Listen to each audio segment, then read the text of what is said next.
ತುಮಕೂರು ಸರ್ಕಾರಿ ಚಿತ್ರಕಲಾ ಪದವಿ ಕಾಲೇಜಿಗೆ ಕಾಲೇಜಿ ಫೌಂಡೇಶನ್ ತಂಡದೊಂದಿಗೆ ನೈಜ ಹೋರಾಟಗಾರರ ವೇದಿಕೆ ಬೆಂಗಳೂರು ಇದರ ಎಚ್ಎಂ ವೆಂಕಟೇಶ್ ಹಾಗೂ ಲಂಚ ಮುಕ್ತ ನಿರ್ಮಾಣ ವೇದಿಕೆ ರಾಜ್ಯ ಕಾರ್ಯದರ್ಶಿಗಳು ಆದ ನರಸಿಂಹಮೂರ್ತಿ ಎನ್ ಬೆಂಗಳೂರು ತಂಡ ದಿಢೀರ್ ಭೇಟಿ ನೀಡಿತು. ಇದೇ ವೇಳೆ ಮಾತನಾಡಿದ ನೈಜ ಹೋರಾಟಗಾರರ ವೇದಿಕೆ ಎಚ್ಎಂ ವೆಂಕಟೇಶ್, ಇದು ಸರ್ಕಾರದ ಕಾಲೇಜು ಅಂತ ಹೇಳೋಕೆ ನಾಚಿಕೆ ಆಗ್ತಾ ಇದೆ. ಪ್ರಾಂಶುಪಾಲರು ತುಂಬಾ ಆಕ್ಟಿವ್ ಇದ್ದಾರೆ. ಇಲ್ಲಿ ಕಲಿತ ವಿದ್ಯಾರ್ಥಿಗಳು ಪದವಿ ಪಡೆದು ಉತ್ತಮ ಉದ್ಯೋಗದಲ್ಲಿದ್ದಾರೆ. ಆದರೆ ಈ ಕಾಲೇಜಿನ ಬಗ್ಗೆ ಸರ್ಕಾರ ಯಾಕೆ ಇಷ್ಟೊಂದು ಅಸಡ್ಡೆಯಿಂದ ವರ್ತನೆ ಮಾಡ್ತಾ ಇದೆ ಎನ್ನುವ ಬಗ್ಗೆ ನಮಗೆ ಅಚ್ಚರಿಯಾಗ್ತಾ ಇದೆ ಎಂದರು.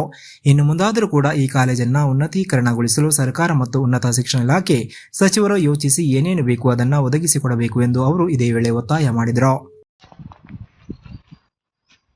ತುಮಕೂರಿನ ದೃಶ್ಯ ಕಲಾ ಕಾಲೇಜು, ಪದವಿ ಕಾಲೇಜು, ಇದು ಸರ್ಕಾರದ ಕಾಲೇಜ್ ಅಂತ ಹೇಳಿ ನಾನೆಲ್ಲ ನೋಡಿದಾಗ ಇದು ಸರ್ಕಾರದ ಕಾಲೇಜ್ ಅಂತ ಹೇಳಲಿಕ್ಕೆ ನನಗೆ ಒಂದು ಸ್ವಲ್ಪ ನಾಚಿಕೆ ಆಗುತ್ತೆ.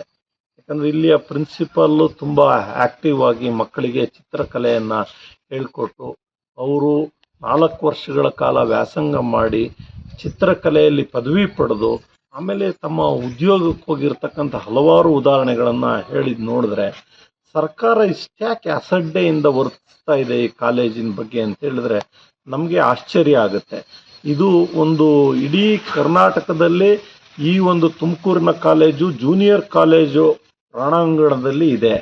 ಆದರೆ ಆ ಕಾಲೇಜಿನ ಪ್ರಿನ್ಸಿಪಲ್ಲು ಯಾವುದಕ್ಕೂ ಕೋಆಪ್ರೇಟ್ ಮಾಡಲ್ಲ. ಒಳಗಡೆ ಯಾವುದೇ ರೀತಿಯ ಮೂಲಭೂತ ಸೌಕರ್ಯ ಇಲ್ಲದೆ ನನಗೆಲ್ಲೋ ಒಂದು ಕಡೆ ಹಸುವಿನ ಸಾಕುವ ಕೊಟ್ಟಿಗೆ ಒಳಗಡೆ ಹೋದಂಗ ಅನುಭವ ಆಯಿತು. ನಿಜವಾಗ್ಲೂ ಇಂತಹ ವ್ಯವಸ್ಥೆ ನಮ್ಮ ಶಿಕ್ಷಣ ಇಲಾಖೆ ಇಷ್ಟೊಂದು ಅಸಡ್ಡೆ ತೋರಿಸಿದೆ ಅಂದರೆ ನಿಜವಾಗ್ಲೂ ನಮಗೆ ಭಾಳ ಬೇಸರ ಆಗುತ್ತೆ. ಜೊತೆಗೆ ಮುಂದೆ ಇನ್ ಫ್ಯೂಚರ್ ಚಿತ್ರಕಲೆಯಲ್ಲೇ ಒಂದು ಸಾಧನೆ ಮಾಡಬೇಕು ಅಂತೇಳಿ ಏನು ನಮ್ಮ ಯುವ ಪೀಳಿಗೆ ಇತ್ತು ಅವರಿಗೂ ಕೂಡ ಇದನ್ನು ನೋಡಿದಾಗ ಭಾಳ ಹಿನ್ನಡೆ ಆಗುತ್ತೆ. ಈ ಕಾಲೇಜಿಗೆ ಯಾಕಪ್ಪ ಸೇರೋದು ನಾನು ಅಂತ. ಆದರೆ ಸೇರಿರೋ ವಿದ್ಯಾರ್ಥಿಗಳು ಭಾಳ ಶ್ರದ್ಧೆಯಿಂದ ಕೆಲಸ ಮಾಡಿ ಚಿತ್ರಕಲೆಯಲ್ಲಿ ಭಾಳ ಮುಂದೆ ಬಂದಿದ್ದಾರೆ ಅನ್ನೋದು ಒಂದು ಸಂತೋಷದ ವಿಷಯ. ಆದರೆ ಈ ಕಾಲೇಜಿನಲ್ಲಿ ಬೆಳಗ್ಗೆ ಅವರು ಹೇಳ್ತಾ ಇದ್ರು, ನಮ್ಮ ಸ್ನೇಹಿತರೆಲ್ಲ, ಕಾಳಜಿ ಫೌಂಡೇಶನ್ನು ಇದ್ರ ಬಗ್ಗೆ ಒಂದಷ್ಟು ಕೆಲಸ ಮಾಡ್ತಾ ಇದೆ. 10 ಗಂಟೆಗೆ ಕಾಲೇಜ್ ಓಪನ್ ಆಗಬೇಕಾಗಿದ್ದಾಗ 9 ಗಂಟೆಗೆ ಪ್ರಿನ್ಸಿಪಲ್ಲು ಮತ್ತು ಅತಿಥಿ ಉಪನ್ಯಾಸಕರ ಮುಂದೆ ಕಸ ಗುಡಿಸೋದು, ನೆಲ ಒರೆಸೋದು ಎಲ್ಲ ಮಾಡ್ತಾರೆ. ಯಾಕಂದ್ರೆ ಹುಡುಗರು ಎದುರುಗಡೆ, ವಿದ್ಯಾರ್ಥಿಗಳ ಎದುರುಗಡೆ ಮಾಡಬಾರ್ದು ಅಂತೇಳಿ. ಇಲ್ಲೊಬ್ರು ಅಟೆಂಡರ್ ಕೂಡ ಇಲ್ಲ. ಒಬ್ಬರೇ ಒಬ್ಬರು ಪ್ರಿನ್ಸಿಪಲ್ಲು, ಒಂದು 5 ಜನ ಅತಿಥಿ ಉಪನ್ಯಾಸಕರಿದ್ದಾರೆ. ಸರ್ಕಾರ ಯಾಕೆ ಇದನ್ನು ಮಾಡಬೇಕೋ ಬೇಡೋ ಅಂತೇಳಿ ಒಂಥರ ಐಸಿಯುನಲ್ಲಿ ಇಟ್ಟಂಗೆ ಇದೆ ಅಥವಾ ಇಲ್ಲ ಎರಡೂ ಇರಬೇಕು.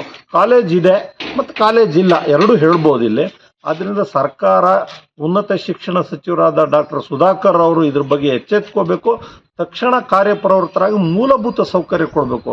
ಇನ್ನೊಂದು ಭಾಳ ವಿಚಿತ್ರ ಅಂದರೆ ಇಲ್ಲಿ ವಿದ್ಯಾರ್ಥಿನಿಯರು ಪಾಪ 1.25 ಕಿಲೋಮೀಟರ್ ದೂರ ಮಹಿಳಾ ಕಾಲೇಜ್ ಅಷ್ಟು ದೂರ ಹೋಗಿ ಬಾತ್ರೂಮನ್ನು ಉಪಯೋಗಿಸಿ, ಇಲ್ಲಿ ಬಾತ್ರೂಮ್ಗಳು ಕೂಡ ಇಲ್ಲ. ಇಲ್ಲಿ ಏನೂ ಇಲ್ಲ, ಬಟ್ ಎಲ್ಲವೂ ಇದೆ ಅಂತ ಸರ್ಕಾರ ತಿಳ್ಕೊಂಡಿದೆ. ಇದು ದುರಂತ.